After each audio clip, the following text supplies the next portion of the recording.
부채가 많음에도 불구하고 이 허드 이펙트라고 다른 사람들도 그렇게 생각하니까 그렇다라는 이야기를 하면서 일본이 보유하고 있는 대외 순자산이 많아서 아마 사람들이 안전자산이라고 믿는 것이다 라고 하고 있고, 또 일부 그 엔화의 가치가 올랐던 거는 어떤 투기 심리에 의한 것도 있다라고 이야기를 하고 있습니다. 그런데 일본 정부는 부채가 그렇게 많다는데 그럼 일본이라는 나라는 또 해외 금융 자산도 많이 가지고 있다고 해요. 그러면 누가 이 해외 자산을 다 가지고 있는 것인가? 라는 질문을 던지면서 그 다음으로 넘어가고, 그래서 이 일본 정부의 부채에는 어떤 내용이 숨겨져 있는가를 봤을 때 일본 국채를 누가 가지고 있는가를 여기서 분석을 하고 있는데, 일본은행이 28%를 가지고 있어서 이거는 이제 공개시장 조작을 통한 대규모의 양적 완화로 의한 것이다 라고 말을 하고 있고, 은행권이나 보험회사가 총 합쳐서 54%를 가지고 있었는데 양적 완화 이전에는 65% 이상으로 더 많이 가지고 있었다고 합니다. 그래서 일본 정부는 그럼 이렇게 부채가 많은데 파산 가능성은 없을까? 라고 물었을 때 파산 가능성이 있는데, 이건 왜 그런 거냐면 전체 예산의 37%를 빚을 내서 얻어오는데 또 그 예산의 23%로 국채를 갚고 있어요. 그래서 빚으로 빚을 계속 갚고 있고 빚이 더 늘어나고 있는 상황이어서 파산 가능성이 있음에도 불구하고 이 국채를 계속 사는 이유는 엔화를 앞에서 말했듯이 안전자산이라 생각하기 때문이고, 또 이 국채를 가지고 있는 중앙은행, 공적기관, 기관들이 일본 정부랑 다 타협할 수 있겠구나, 그러니까 안전하겠구나라는 생각 때문이라고 합니다. 그럼 이 금융기관이 국채를 많이 살 수 있었던 이유는 가계가 저축해 둔 돈이 많기 때문이래요. 그 가계가 지금도 많이 저축을 하고 있는 게 아니라 이제까지 해놓은 저축이 많다. 그리고 금융자산의 대부분도 다 현금, 예금, 보험, 연금 이런 형식으로 가지고 있기 때문에 국채를 살 수 있었다고 합니다. 그러면 이 증세 없는 복지가 이제 일본에서 어떤 모습인지를 보았는데, 이렇게 많은 빚이 필요했던 이유는 조세 수입은 많이 늘리지 않았으면서 복지 정책은 과도하게 늘렸다고 합니다. 25년간 증가한 630조엔의 국채 잔고 중에서 조세 수입 감소로 인한 게 197조, 정부 지출 증가로 인한 게 356조로 정부 지출 증가가 큰 영향을 미쳤음을 알 수 있어요. 그래서 노령 인구가 증가했기 때문에 사회보장 관계비를 많이 들였고, 그래서 정부 지출이 늘어난 건데, 이 복지 지출 자체가 많다고 할 수는 없지만 조세 수입 비율에 비해서는 높다라고 말을 하고 있고, 그 그래프가 잘 나와 있는데 이 파트에서 그 일본이 조세 수입 비율은 그렇게 높지 않으면서 복지 지출 비율은 상당히 높은 것을 알 수 있어요. 최근 197페이지입니다. 그 그래프가 되게 잘 설명해주고 있는 것 같고요.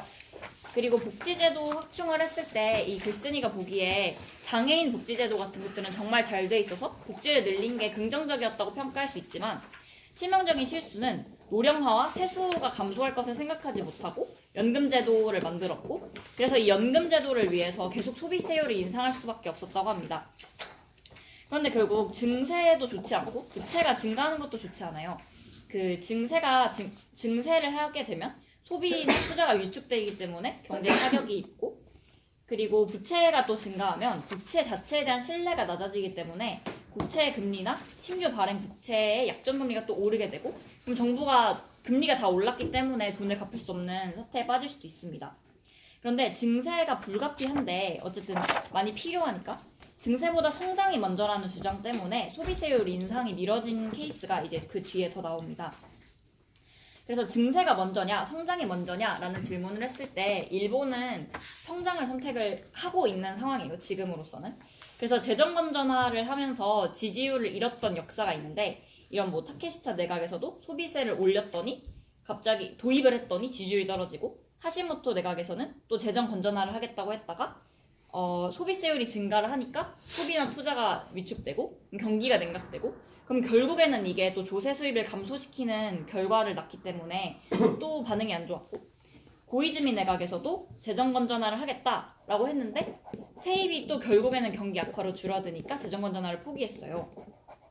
그래서 경기가 회복한 후에 다시 조세 수입이 늘어나는 걸 봤을 때 경기가 회복되지 않은 상태에서 재정 건전화를 추구하면 실패할 수도 있겠구나라는 걸 알게 됐고, 그래서 기동적인 재정 정책을 하겠다고 발표를 했습니다. 정부 지출을 아예 늘리지 않을 수는 없으니까 지출도 늘리면서 부채도 줄여보겠다. 그래서 소비세율 인상 같은 경우는 꾸준히 올리다가 8%에서 10% 가는 길은 늦췄대요. 왜냐하면 이제 소비세율을 인상해버리면 경기 회복이 없을 테니까. 그래서 경기 회복이 일단 있어야 다른 소득세나 법인세 같은 것들을 그런 것들을 걷어들일 수 있고, 소비세율 인상을 해도 그 안 좋은 여파가 덜하기 때문에 우선 성장을 먼저 해야 한다라는 그런 메시지로 받아들일 수 있습니다. 그럼 이제 한국 정부를 봤을 때 한국 정부 부채는 어디까지 갈 수 있는가? 한국 정부는 아직 재정 상태가 양호하다고 해요. 이 책에 의하면 2015년에는. 그래서 저성장 기조가 계속 된다면 그래도 부채가 늘어날 것으로 보이고, 그래서 아직은 양호하기 때문에 확장적 재정 정책이 가능하다고 합니다. 정부 순자산도 양해값이고 또 가계도 상당한 규모의 순자산을 가지고 있기 때문인데요. 그런데 일본에 비해서는 순자산 규모가 작고 가계 순자산이 기업 순부채를 넘어서지 못하고 있기 때문에 한국은 일본만큼 정부 부채를 많이 가지지 못하고 GDP의 한 80%에서 90% 가까이 가도 위험할 수 있다고 합니다.